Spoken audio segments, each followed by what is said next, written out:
cómo aprende el cerebro? Bien, aprender es algo natural para el ser humano. Tenemos mecanismos biológicos que nos predisponen a primero visualizar metas y luego encaminar nuestros esfuerzos, nuestros recursos para poder obtenerlas. Entonces, en este trayecto de prueba y error vamos aprendiendo, vamos formando conexiones entre las neuronas.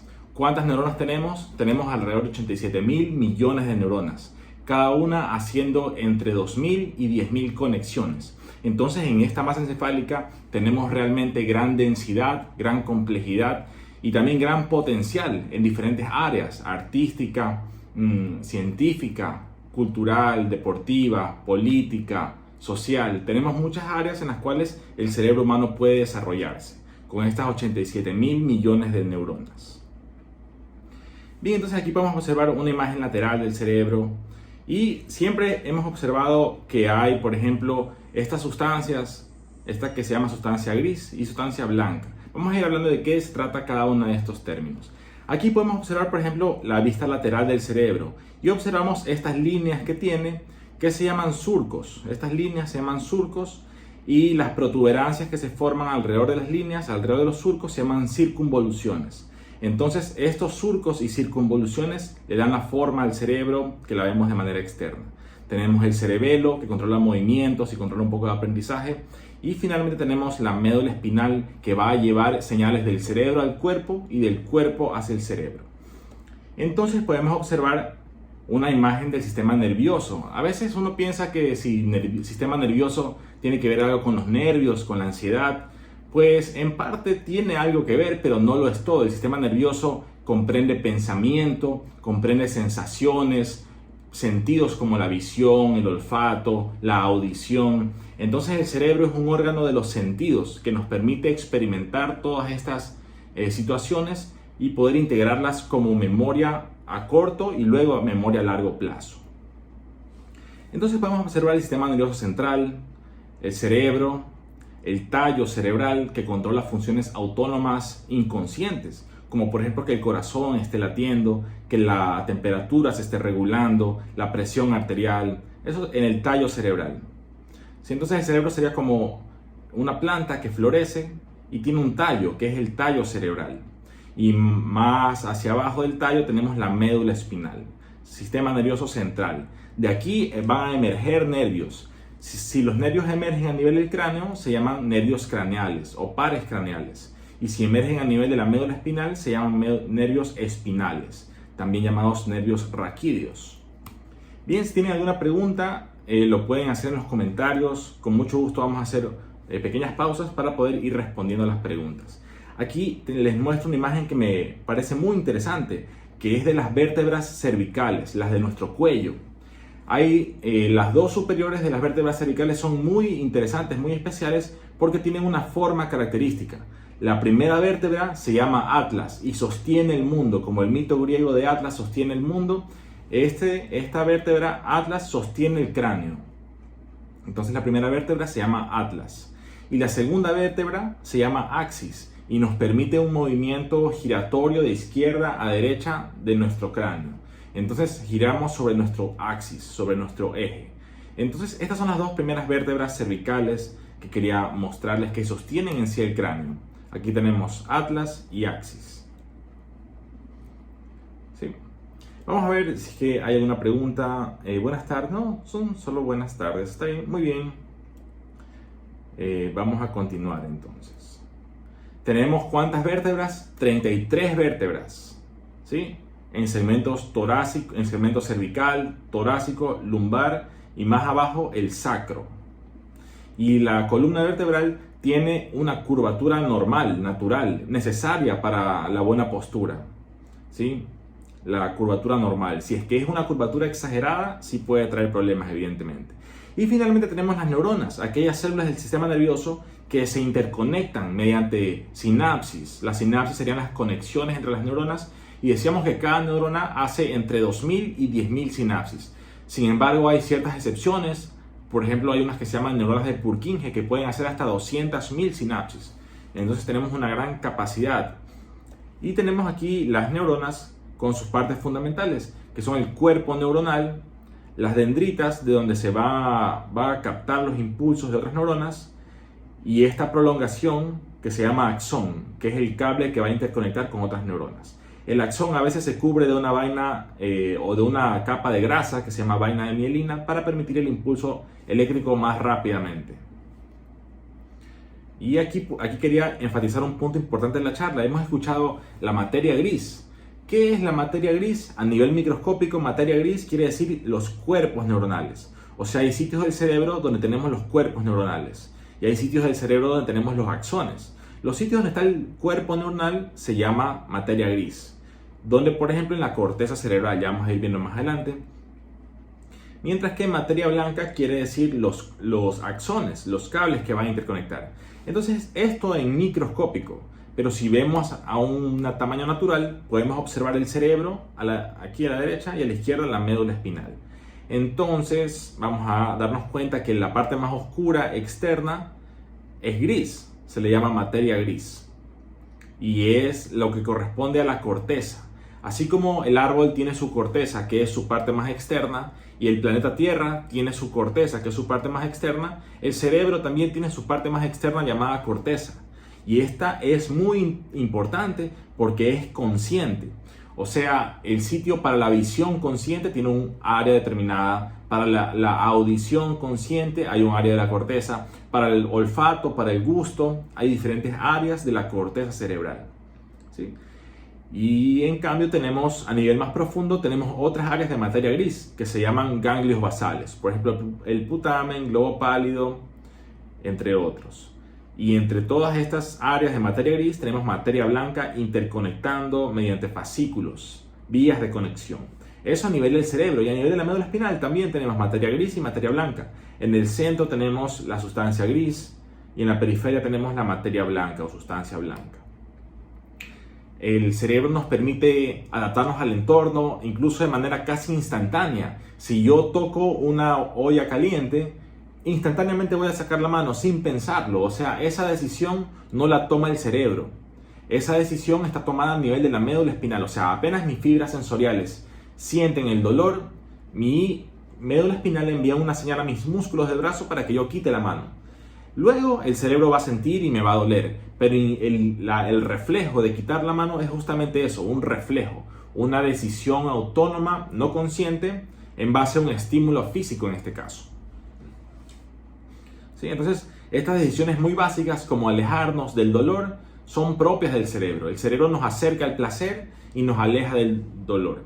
Nos acerca a placeres muy banales, muy superficiales, como la comida, por ejemplo, pero también nos acerca a placeres muy trascendentales, como poder realizarse profesionalmente, realizarse familiarmente, deportivamente, científica o artísticamente. ¿Sí? Tenemos aquí lo que les decía, las vértebras cervicales, que son 7, la primera siendo atlas y la segunda siendo axis. Y el cráneo es como un casco natural, porque el cerebro tiene una consistencia como de gelatina.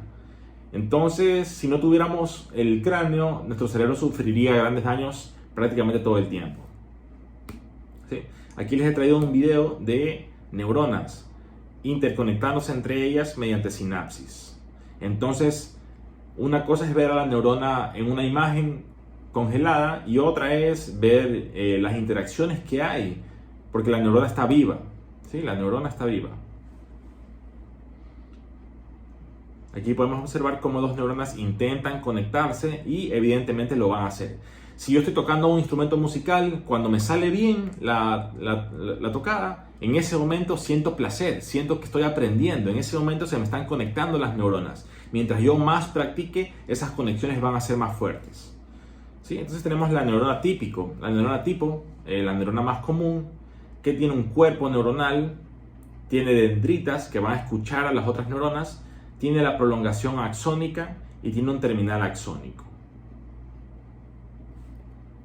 Y la neurona es un tipo de célula. Tenemos células que conforman todo nuestro cuerpo. Incluso tenemos células no humanas, como son las bacterias que viven en nuestra piel, en nuestros intestinos, que nos ayudan a la digestión. ¿Sí? Pero entonces hablamos ahorita de células humanas. Células humanas, por ejemplo, tenemos en el cerebro, que son neuronas, pero también tenemos en los huesos, tenemos en el corazón, en el hígado, en los riñones, en la piel, en los intestinos, en la sangre. Tenemos en todo el cuerpo células de diferente tipo. La característica de las neuronas que están en el sistema nervioso es que son capaces de transmitir un impulso eléctrico, comunicarse mediante la sinapsis. Sí, entonces aquí vemos diferentes células del cuerpo humano. Vemos las células sexuales, el espermatozoide y el óvulo. Vemos células del hueso, vemos células de los intestinos que captan los alimentos, los nutrientes. Vemos un glóbulo rojo, una célula sin núcleo cuya función es llevar el oxígeno en la sangre. Vemos también el glóbulo blanco, también llamado leucocito. ¿Sí? Y finalmente la neurona. Como dato adicional, hay células del sistema nervioso que no son neuronas, pero que permiten la salud neuronal. Se llaman células de sostén, también llamadas neuroglia. Entonces, si ustedes escuchan glía o neuroglia, son células de sostén. Son células que permiten la salud de las neuronas. Como cuáles, tenemos algunas que no vamos a entrar en detalle, pero por ejemplo, astrocitos, células ependimales, oligodendrocitos, células satelitales, células de Schwann. Son algunas de las células de sostén que permiten el funcionamiento de la neurona, pero no son neuronas. Las neuronas funcionan en base a los neurotransmisores. Hemos escuchado, por ejemplo, la serotonina, la dopamina, la acetilcolina, oxitocina. Son los más comunes. Sin embargo, los más importantes y que no son tan escuchados son GABA y glutamato. El glutamato siendo el principal neurotransmisor activador del sistema nervioso y el GABA siendo el principal relajante. Entonces, si estamos conversando con alguien y lo vemos que está muy está demasiado activo, podemos decir que su glutamato está muy activo. Versus una persona que está más tranquila, más relajada, podemos hablar de que su GABA o ácido gamma aminobutírico está predominando en su neurología. Sí, entonces tenemos algunos tipos de neurotransmisores. Les mencioné el glutamato, también tenemos ácido gamma aminobutírico. Estos dos son los que quisiera que se lleven principalmente, o uno de los puntos principales de esta charla, que el glutamato te activa y el GABA te inhibe. Y ya vamos a ir hablando de cómo lo hacen. Tenemos otros menos comunes, menos estudiados, como son la glicina, polipéptido intestinal vasoactivo, sustancia P, encefalina, endorfinas. Luego de hacer ejercicio, esa sensación de relajación, de tranquilidad que tenemos, en parte es por las endorfinas. Las endorfinas se acoplan a receptores llamados opiáceos endógenos, que nos hacen sentir placer. Perdón, las endorfinas. Y tenemos otros como es la acetilcolina, que nos va a permitir, entre otras cosas, la memoria. Y también el movimiento de los músculos está dado en base a acetilcolina. Tenemos la dopamina, muy importante, ya vamos a ir desglosando, noradrenalina, adrenalina. Serotonina se asocia mucho a los estados de ánimo, pero también al nivel de atención, al nivel de energía que la persona tenga. Bueno, histamina. La adenosina es muy importante. La adenosina es la que nos da la señal de cansancio en el cuerpo. O sea, durante el día voy acumulando esta molécula. Y ya al final del día la acumulación de adenosina será muy alta y esa es la señal que le da el cerebro para que yo sienta cansancio. La cafeína puede bloquear los receptores de adenosina, bloqueando la sensación de cansancio. Por eso es que el café nos quita el cansancio o nos da energía. ¿Sí? Feniletilaminas, estos están presentes en el sentimiento de amor hacia otra persona, las feniletilaminas. Siempre tenemos algunos neurotransmisores, que son moléculas químicas que permiten la comunicación entre neuronas. Y aquí tenemos la activación de la neurona. Esto funciona en base a las cargas eléctricas que vayan entrando o saliendo de la neurona. ¿Sí? Cuando el neurotransmisor activador, como el glutamato, activa la neurona, las cargas eléctricas van a comenzar a ingresar rápidamente y esto va a llevar a la activación, también llamada despolarización neuronal. ¿Sí? Eso sí es que es excitatorio, como el glutamato, pero si es inhibitorio, en cambio, no va a ser una curva positiva, va a ser hacia negativo, va a ser inhibitorio. Entonces, ¿qué es la despolarización? Es la activación de neuronas. ¿Y por qué se llama despolarización? Porque el potencial de membrana, o sea, la diferencia de voltaje entre el interior y el exterior de la neurona, marca, con el aparato que uno lo puede medir, marca menos 70 milivoltios, o sea, el polo negativo. Menos 70 milivoltios es el potencial de membrana en reposo. Cuando la neurona está en reposo, está tranquila, sin activarse, la diferencia de voltaje entre el interior y el exterior de la neurona es menos 70 milivoltios. Cuando la neurona se activa, ya este voltaje va cambiando, va comenzando a ir en positivo. Va a ser menos 70, menos 60, menos 50, menos 40, menos 30, y así va a seguir subiendo hasta que se vuelve un número positivo. Llega a una cima, a una cumbre, y comienza a descender. Y ese proceso se lo denomina despolarización, o sea, es activación neuronal. Aquí vemos una tinción, una célula de una neurona, pero en este caso vemos una imagen real y podemos observar el núcleo que contiene el ADN, el ácido desoxirribonucleico, que son los genes, es el material genético que le va a dar las instrucciones a la célula de cómo debe actuar. Ok, entonces tenemos el cuerpo neuronal, también llamado soma, y aquí es materia gris. Tenemos dendritas y tenemos el axón. Y también podemos observar en los alrededores la glía, la neuroglia, o también llamada las células de sostén.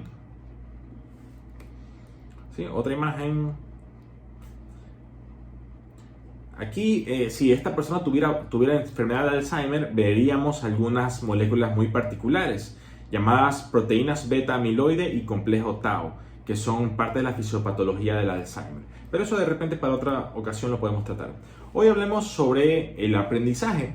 Y yo les decía al inicio de la charla que aprender es placentero. Cuando yo estoy aprendiendo un instrumento musical y me está saliendo la canción, yo siento placer. Cuando en un examen me hacen una pregunta y yo respondo bien, yo siento placer.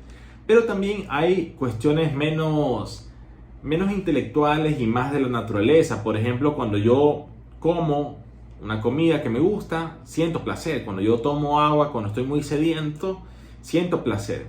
Entonces el cerebro tiene un sitio que cuando se activa, sentimos placer y se llama el núcleo accumbens. Entonces cuando yo estoy tomando agua, comiendo una comida, o incluso cuando estoy conversando con mis amigos, compartiendo momentos agradables, sentimos placer social.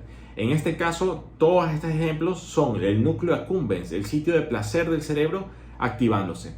Entonces, esta es la motivación de la naturaleza para que nosotros desarrollemos alguna actividad en particular, como es la comida, la hidratación, incluso la reproducción, las interacciones sociales, entre otros. Todo esto produce placer y en parte es porque el núcleo accumbens se está activando. También las drogas, el alcohol, tabaco y otras drogas generan activación del núcleo accumbens. O sea, están secuestrando el sistema de recompensa, como se le llama a este sistema de recompensa. Ok, entonces, recompensa ¿por qué? Por obtener metas. Había un psicólogo llamado Abraham Maslow en los años 50 en Estados Unidos. Él se planteaba cuáles son las necesidades del ser humano y él las organizó desde las más básicas, más elementales, hacia las más complejas, las más sublimes. Entonces, las más básicas, él incluyó la alimentación, la hidratación, ¿sí? La sexualidad, también la puso. En las necesidades fisiológicas, también el aire, la respiración, tener comida, son situaciones fisiológicas que son prácticamente la base de la pirámide. Luego, si ya tenemos aire, si ya tenemos agua, si ya tenemos comida, Maslow plantea que por encima de estas necesidades comienzan las necesidades de seguridad. Comenzar a pensar en tener un trabajo para tener un ingreso, tener seguridad en las calles, que no nos vaya a pasar nada, tener acceso a servicios de salud. Son necesidades de seguridad, un seguro de salud, un seguro de vida. Luego de esto, Maslow planteaba que comenzamos a pensar en afiliación o pertenencia, o sea, pertenecer a un grupo social, tener amigos, tener familia con la cual interactuamos. Y a este estrato social, Maslow le añadía luego la autoestima, o sea que en las relaciones interpersonales haya respeto, haya empatía, haya cariño, ¿sí? En las necesidades de reconocimiento. Y finalmente Maslow planteaba las necesidades más elevadas del ser humano, que él le llamó la autorrealización, o sea, darme cuenta cuáles son mis talentos y desarrollarlos para que yo pueda aportar a algo más grande que uno. Eso le llamó Maslow la autorrealización. Aquí está Abraham Maslow, que planteó este modelo que se llama la jerarquía de las necesidades humanas. Es uno de los modelos con los cuales hay mayor consenso en la psicología. Muchísimos psicólogos lo promulgan, ¿sí? ¿Y en qué áreas uno puede encontrar autorrealización? Hay algunas que les voy a mencionar, como son en el área artística, científica, política, en el área deportiva, religiosa o espiritual, familiar, laboral. En todas estas aristas yo puedo aportar y puedo volverme parte de algo más grande. Entonces Maslow planteaba que autorrealizarse no es un capricho, no es un lujo, es una necesidad humana. Entonces incluso lo podríamos ir considerando si sería un derecho humano autorrealizarse. Bien, y hoy en día es muy importante tener en cuenta algunos organismos internacionales, como es la Organización Mundial de la Salud. La OMS plantea que la salud no solamente es la ausencia de enfermedad, sino que es llevar al máximo la salud, o sea, en el aspecto biológico del cuerpo, psicológico de la mente y el aspecto social. Entonces, esta es la teoría, el modelo biopsicosocial de la salud y la enfermedad de la OMS. Bien, entonces vemos un bebé que cumple una línea de tiempo, una línea cronológica, va aumentando en edad hasta que se convierte en un adulto mayor, si tiene la bendición de poder llegar a esa edad. Tenemos una línea cronológica, desde cuando nacemos hasta cuando somos adultos mayores. La autorrealización nos permite trascender esta línea cronológica, nos permite tocar lo eterno mediante nuestra contribución, que decíamos puede ser en varios aspectos, deportivo, artístico, científico, cultural, filosófico, político, entre otros. Podemos trascender. De hecho, Maslow lo planteaba como una necesidad. Y para poder trascender debemos utilizar nuestro cuerpo de manera sabia, porque hay dos maneras en las cuales nosotros podemos estar actuando. Podemos actuar fisiológicamente hablando en una manera estresada o una manera relajada. Estresada es lo que se llama el sistema nervioso simpático. Y yo me puse a investigar por qué se llama sistema nervioso simpático. No es porque es apuesto, bonito, sino porque patos en griego quiere decir estrés. Entonces, simpático es el sistema estresado. No todo estrés es malo, solo el estrés cuando es excesivo, cuando es prolongado en el tiempo puede ser malo. Pero un estrés corto, de una intensidad adecuada, me puede fortalecer. Como por ejemplo el ejercicio. El ejercicio fortalece mis músculos, mis huesos, ¿sí? Entonces, este es el sistema nervioso simpático, el del estrés. Y también tenemos la contraparte, que es el sistema nervioso parasimpático, el de la relajación. Para aprender, lo ideal sería un estrés en una cantidad controlada, para que sea un estrés de una intensidad adecuada y podamos denominarlo euestrés. Euestrés quiere decir buen estrés, a diferencia del distrés, que es estrés perjudicial. Entonces, un alumno que aprende mediante un ensayo que le mandaron a elaborar, o una exposición, o un ingeniero realiza un modelo, una exposición, todo esto es estrés, pero si lo sabes manejar, te fortalece. La resiliencia del ser humano te permite salir fortalecido de aquella experiencia. Si es que el estrés es de intensidad adecuada, sigue siendo euestrés. Si el estrés se pasa de intensidad, ya se llama distrés. Eso sería el sistema nervioso simpático, el estrés. Y tenemos también el sistema nervioso parasimpático, el de la relajación. En base a lo que vimos hace un rato, los neurotransmisores, decíamos que había un neurotransmisor que era excitatorio, y ese era el glutamato. Y ese actúa mucho con el sistema nervioso simpático. Hay diferencias del GABA, el relajante, que actúa mucho con el parasimpático. Bien, entonces las señales van del cerebro al cuerpo. Cuando nosotros nos estresamos, ponemos atención, somos capaces de aprender rápidamente, enfocamos nuestra vista, enfocamos de hecho todos nuestros sentidos. Y eso ocurre en parte por la liberación de adrenalina. Entonces, cuando nos enfocamos para aprender, el cerebro activa lo que se llama el eje hipotálamo-hipófisis adrenal. Hipotálamo, ¿por qué? Porque está debajo del sitio que se llama tálamo. Entonces el hipotálamo envía señales para que liberemos adrenalina y eso va a generar actividad estresante en nuestro cuerpo. Por ejemplo, para hacer deporte debemos liberar adrenalina, pero también para poder disertar una charla de una manera prolija, vamos a poder utilizar adrenalina en momentos adecuados. ¿Sí? Entonces, el eje hipotálamo, hipófisis, adrenal, es el sistema nervioso simpático, es la actividad. Cuando yo voy por la calle y veo que me van a robar, pues comienzo a liberar adrenalina, es mi cerebro diciendo, hey, hay peligro. ¿Sí? Libero también mucho glutamato. A diferencia de el sistema nervioso parasimpático, que en cambio trabaja mucho con un nervio que se llama el nervio vago. Le dicen nervio vago porque vaga por todo el abdomen, va desde el cerebro, viaja por el cuello, pero da sus ramas al corazón, al estómago y también en los intestinos. Como está viajando por todo el abdomen y el tórax, se le puso un nervio vago y este regula mucha de la actividad parasimpática del organismo. Sí. Y vamos un poco a la práctica. ¿Cuáles son los procesos de aprendizaje normales? Tenemos algunos hitos, o sea, momentos importantes en el neurodesarrollo. Por ejemplo, en el bebé de 0 a 6 meses que pueda levantar su cabeza. El aprender a levantar la cabeza es el aprendizaje motor que debe estar haciendo el bebé de 0 a 6 meses. De 0 a 6 meses, también si le hacemos un estímulo visual con un muñequito o estímulos sonoros, él nos va a atender. Eso también es un hito normal. Se va a comunicar con el llanto, va a balbucear, va a ser altamente dependiente de los padres. De 6 a 12 meses comienza a gatear, comienza a ponerse de pie, comienza a mostrar un juguete favorito, dice sus primeras palabras, ya se va independizando un poco y comienza a tener amiguitos, muestra más interés por los grupos. Sí, y así vamos a encontrar algunos puntos en los cuales decimos, hey, esto es un hito, es un momento decisivo en el cual se aprendió algo nuevo. Perdón.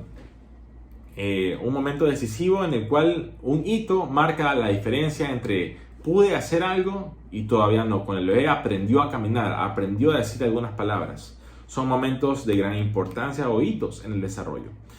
También otro aprendizaje muy importante es la leche materna.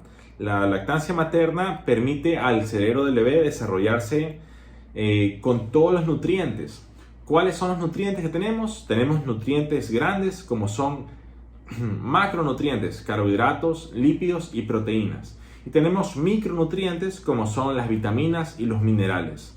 ¿Sí? Entonces, y también en la leche materna hay incluso proteínas muy especiales, defensoras. También hay prebióticos, que son alimentos para las colonias naturales de bacteria que hay en el bebé.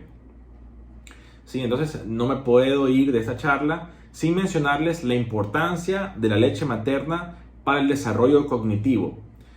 ¿Por cuánto tiempo es el mínimo que se debería tomar? 6 meses. Pero si puede ser un año, mejor todavía. Hay mamás que lo dan por más tiempo y es decisión de cada mamá y cada pediatra. Pero la leche materna, sin lugar a dudas, es el sustrato físico que va a componer a ese cerebro. Y es muy importante que a lo largo de la vida vamos ganando sabiduría, experiencia, conciencia. Nuestra corteza prefrontal, el área que toma las decisiones, que mide riesgos, que se da cuenta entre la diferencia entre el bien y el mal. La corteza prefrontal va madurando a lo largo de nuestra vida. Los niños, los adolescentes, no tienen esta parte del cerebro madura todavía. Es el rol de los padres de familia, de los educadores, de los profesores, moldear aquellos cerebros, como si fuera un alfarero que está moldeando una vasija. ¿Sí? También ¿y cuál es la corteza prefrontal? Si nos tocamos la frente, nos ponemos la mano en la frente, todo ese espacio que la mano ocupa es la corteza prefrontal, es el lóbulo frontal. Ahí hay un tecnicismo. ¿Cuál es la diferencia entre el lóbulo frontal y corteza frontal? Lóbulo frontal y corteza prefrontal.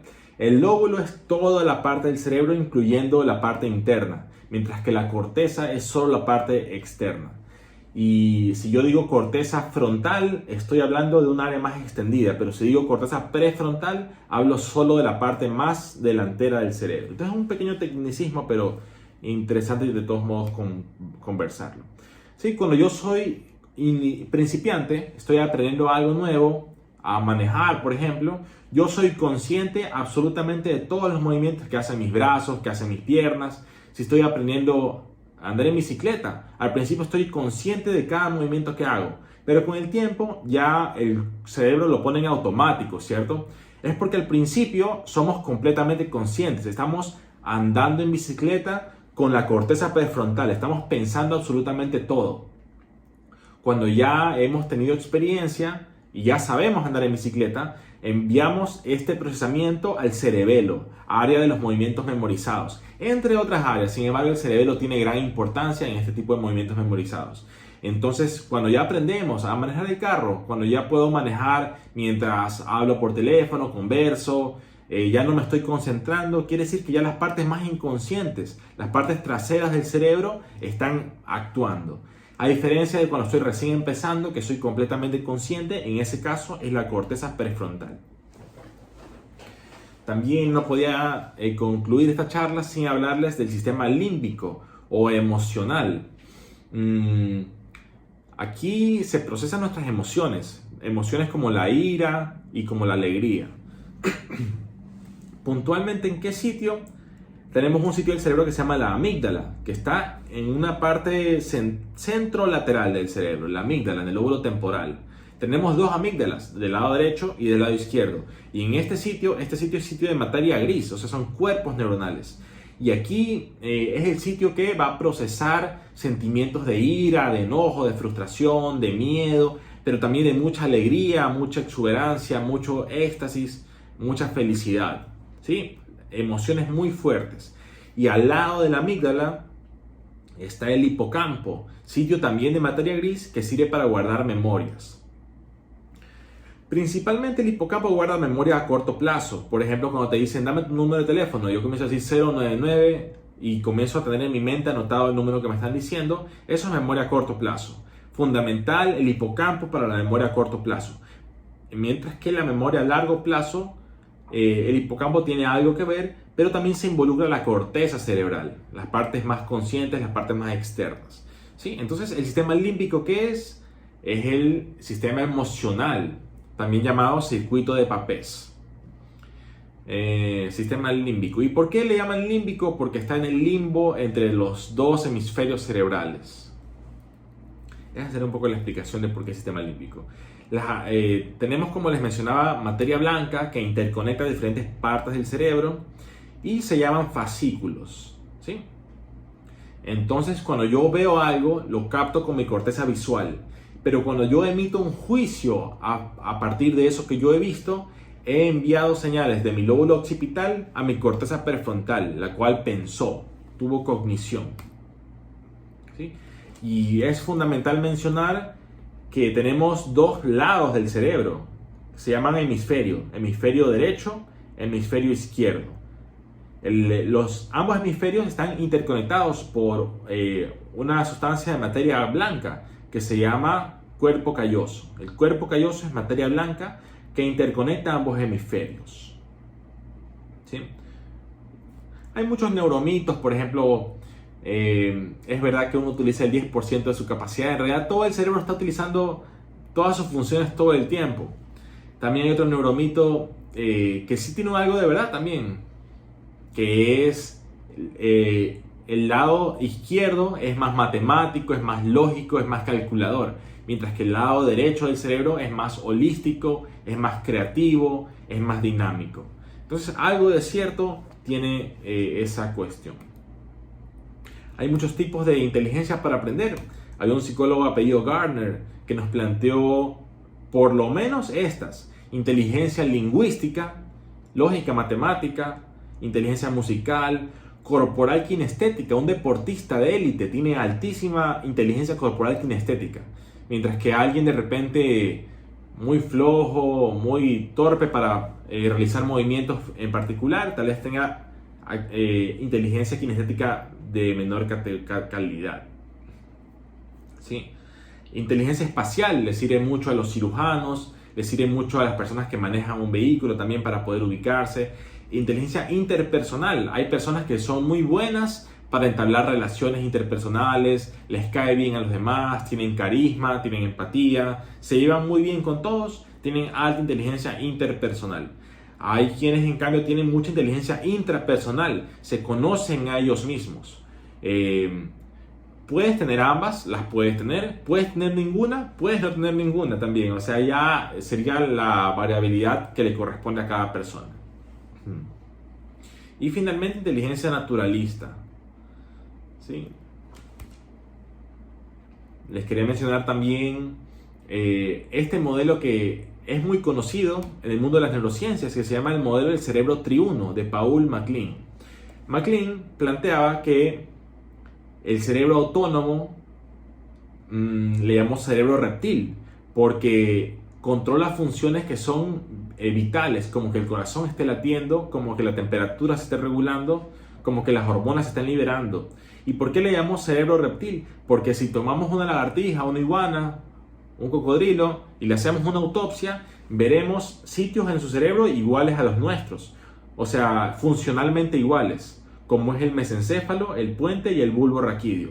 Eso es lo que se llama el tallo cerebral. Entonces el tallo cerebral es el cerebro reptil, que controla reproducción, hambre, sed, temperatura, hormonas, lo que tiene un reptil. ¿Qué no tiene un reptil? Emociones.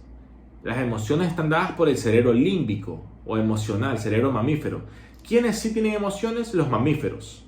Los mamíferos, ¿cuáles son? Los que en etapas iniciales de la vida tomamos leche materna. O sea, debe haber un vínculo entre la mamá y el bebé.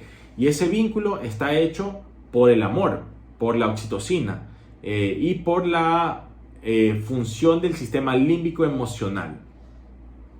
¿Sí? Entonces tenemos, por ejemplo, un perro, un gato, un conejo, un caballo. Todos toman leche materna, tienen sentimientos, tienen emociones. En cambio, es más difícil hablar de emociones y sentimientos en una lagartija. Tal vez hablemos de sentimientos muy básicos, como es el miedo y la satisfacción. Pero no podremos hablar de orgullo, de empatía, de humildad. No podremos hablar. ¿Sí? Y finalmente tenemos la parte más consciente del cerebro que nos da justamente esto, las funciones inteligentes. Paul MacLean decía que teníamos cerebro reptil, cerebro emocional límbico y cerebro inteligente o neocorteza. Son las tres partes evolutivas del cerebro. Entonces tenemos aquí el tallo encefálico que comprende al cerebro reptil. Aquí están las funciones básicas para la supervivencia. Tenemos cerebelo, que tiene mucho que ver con movimientos memorizados, y tenemos el cerebro como tal. Este de aquí que está marcado es el mesencéfalo. Mesencéfalo quiere decir cerebro medio. ¿Sí? Aquí se produce la dopamina que va a hacernos aprender también. ¿Sí? Otra imagen del cerebro, en donde tenemos el tallo cerebral, también llamado tronco encefálico.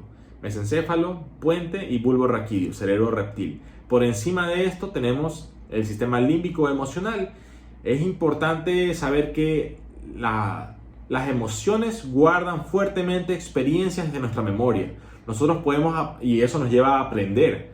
O sea, nosotros podemos recordar momentos de mucha emoción con mucha claridad, porque nuestro sistema límbico se activó en gran medida, nuestro hipocampo, nuestra amígdala, entre otros. Y finalmente quisiera mencionarles un poco del neurotransmisor dopamina.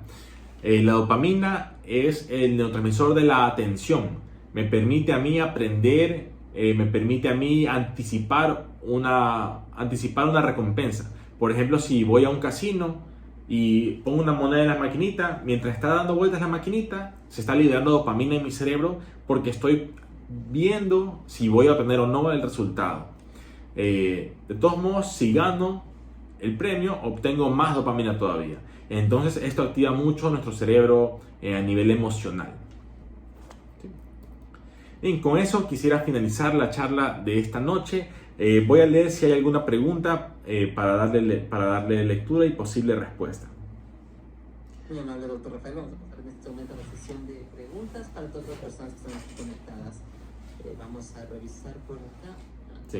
Ello también nos pueden dejar todas sus inquietudes, por favor. Buenas tardes, profe. Lo que usted está explicando se parece a la teoría de Jean Piaget y su teoría del desarrollo cognitivo, nos pregunta. No conozco completamente la obra de Piaget como para darle una respuesta contundente. Sin embargo, cognitivo viene a ser pensamiento. Entonces sí, justamente estamos hablando de las bases neurológicas del proceso de cognición. Perfecto, muchas gracias. Vamos a ver por acá otra pregunta. Buenas tardes. Si por alguna razón el bebé no puede tomar leche materna, ¿le afecta en algo para su desarrollo? Ya, el ser humano es extremadamente resiliente, o sea, podemos sobrellevar dificultades de una manera gigantesca. Entonces, de repente, un bebé tuvo problema con leche materna, pero por otro aspecto tuvo algún beneficio adicional que le permitió desarrollarse. O sea, el hecho de no leche materna no es que destruye la vida de ese bebé. Sin embargo, como política de salud pública, lo ideal es que se consuma en la medida de lo posible todos los niños la leche materna hasta los 6 meses. Perfecto, muchas gracias. Vamos a dejar abierto el espacio para que nos dejen sus preguntas. Mientras tanto, doctor Rafael, ¿qué mensaje de cierre nos podría compartir, por favor, para todas las personas que estamos conectadas siguiendo? Claro, mensaje de cierre. Bueno, pienso que debemos hacer introspección, darnos cuenta en nosotros mismos qué aspectos podemos mejorar, cómo podemos no hacer daño a los demás, que es uno de los principios de la medicina. Entonces, justamente nutrirnos, ahora nos estamos nutriendo con información para que nuestro cerebro se vuelva más denso en sabiduría y podamos afectar de manera positiva a las siguientes generaciones. Porque la capacidad del ser humano no tiene un límite conocido todavía. Entonces, si todos ponemos de nuestra parte, estoy seguro que podemos salir adelante de maneras que son inimaginables todavía. Perfecto, muchas gracias. Y con esta última pregunta vamos a cerrar esta sección. También nos dicen, buenas tardes, un estudiante que es zurdo, ¿qué habilidades tiene más desarrolladas? ¿Qué es zurdo? Ah, ya, sí, ok. Sí, justamente eso tocamos, pero no profundizamos tanto. El lado derecho del cerebro controla el lado izquierdo del cuerpo y el lado izquierdo del cerebro controla el lado derecho del cuerpo. O sea, el zurdo, su mano izquierda es controlada por su hemisferio derecho. Entonces, las habilidades, y se lo asocia muchas veces con algunas habilidades especiales. Se dice que los zurdos son, posiblemente tengan ciertas habilidades adicionales, pero no conozco algún estudio en particular que así lo demuestre. Entonces, no podría indicarles, pero sí el cerebro es distinto.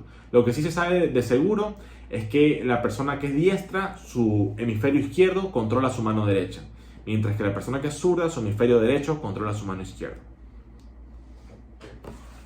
Parece que se nos fue la conexión con el doctor Rafael. Vamos a esperar un segundo. Aquí, hola, ¿me escuchan? Perfecto, ahora sí, Sí. estamos en el lugar tan... Gracias. Sí, hablaba de que lo que se sabe de seguro, no se sabe si los zurdos son más inteligentes, más creativos, pero lo que sí se sabe, o posiblemente, ¿quién quita la posibilidad? Lo que se sabe es que en la persona zurda, el hemisferio derecho del cerebro controla la mano izquierda. Eso es lo que les quería indicar.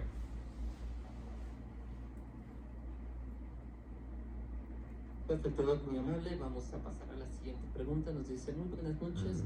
Doctor, ¿los niños con TEA tienen afectación en sus neuronas? Es diferente. Los estudios de resonancia magnética funcional, que son estudios que observan la actividad del cerebro, sí nos hablan de cierta diferencia en la manera de procesar la información. No necesariamente una manera mala, pero definitivamente una manera diferente. Eso justamente lo estaba estudiando para el libro de neurociencia educativa, que las personas con trastorno de déficit de atención, su cerebro piensa un poco distinto. Es igual no podría decir si es igual a todos los niños porque cada niño viene con sus diferencias en particular. Entonces esto viene a entrar dentro de las neurodivergencias, que son las variaciones que tiene la neurología en la naturaleza. Perfecto, doctor Amable. Vamos a ver la última pregunta. Buenas tardes. La estructura cerebral de un niño TDAH es igual que el de los demás niños, solo difieren en los procesos atencionales. Sí, sí, justamente es la que dijimos hace un momento. Ah, perfecto. Sí. Y vamos, ¿dónde puede encontrar algún libro de neurociencia educativa? Nos pregunta. Gracias. Este es el mío. Es una opción. Lo bueno de este libro es que tiene 170 referencias científicas, o sea, estudios sobre neurociencia educativa sintetizados en 80 páginas. Entonces sería una de las opciones que podrían haber. El cerebro que aprende se llama. Está en Amazon también. Perfecto, muchas gracias. Voy a cerrar con una última pregunta. Sí. Buenas noches, ¿cómo puede afectar en el aprendizaje a un niño que además de tener déficit de atención es hiperactivo? Ok. Bueno, cada caso hay que estudiarlo clínicamente. Yo sí le recomendaría la psicoterapia con psicólogos, especialmente si es un psicólogo enfocado en neurodivergencias. Estoy seguro que puede ayudar a que estos niños manejen sus emociones, manejen sus procesos internos de una manera mucho más ecuánime. Sí, si me permite, hay una pregunta que me parece muy interesante, que ¿me puedo dar lectura? Sí, claro que sí, doctor. Sí, dice, ¿qué alimento puede ayudar a mejorar el funcionamiento del cerebro? Súper pregunta. Hay algunas plantas que favorecen, sus extractos favorecen la función cerebral. Por ejemplo, el ginkgo biloba. El ginkgo biloba es un árbol de mucha antigüedad del planeta. Y su extracto favorece la función cognitiva porque vasodilata las arterias cerebrales, permite que haya mayor flujo sanguíneo, mayor flujo de sangre oxigenada al cerebro. Entonces, el ginkgo biloba es una opción que yo siempre recomiendo. También es muy bueno dormir. Cuando uno duerme, limpia todos los metabolitos del cerebro para que el funcionamiento de las neuronas puedan estar adecuadamente. Entonces, básicamente, en el dormir y también en la suplementación podemos encontrar dos herramientas fuertes para los procesos cognitivos. Perfecto. Muchísimas gracias, Doc. Creo que con esa pregunta vamos a estar finalizando. Agradecidos por esta presentación tan interesante que hemos podido vivir con usted. Desearle los mejores éxitos, doctor Rafael. Un gusto haber compartido con usted y mil gracias por haber aceptado esta invitación. Muchas gracias. Siempre es un gusto conversar sobre neurociencias para mí. Entonces, hasta la próxima, si se puede.